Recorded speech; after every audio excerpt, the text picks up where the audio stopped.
C'est arrivé tout d'un coup comme c'était imprévisible. Ça a commencé vraiment, la grêle tombait dans notre châssis de chez nous, ça a pété une coupe de vitre. Puis tout d'un coup, le vent là, s'est pogné, la grêle, la pluie.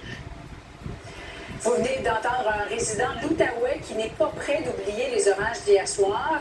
Isabelle, la chaleur qui a provoqué beaucoup d'instabilité dans plusieurs régions, ça a frappé fort. Et ça a été violent. On répertorie à l'aéroport d'Ottawa 110 mm d'eau en quelques heures. Même que certains observateurs notent 200 mm par endroit dans la région de Gatineau, Ottawa. Arbres déracinés. Il y a des images qui sont assez saisissantes. On pense à Fort-Coulonge, entre autres, près de la rivière des Outaouais. Grêlons de la grosseur d'un 3 à 4 cm. Plusieurs dégâts d'eau, panne de courant.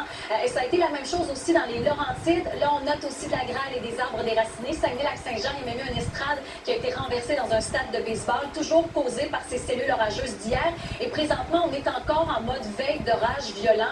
Pour la plupart des secteurs à travers le Québec, c'est jaune presque partout, mais mention entre l'Outaouais et Québec. Si jamais il y avait orage, donc conditions propices à la formation d'orage, il pourrait y avoir 50 à 100 mm d'eau en quelques minutes à peine, des rafales jusqu'à 120 km/h. On ne peut exclure le risque de tornade dans ces secteurs.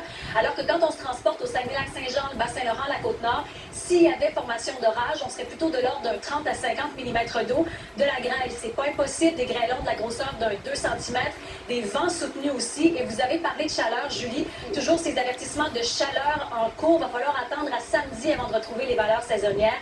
J'y reviendrai un peu plus tard. Très bien. À tout de suite, Isabelle. Merci. Attends.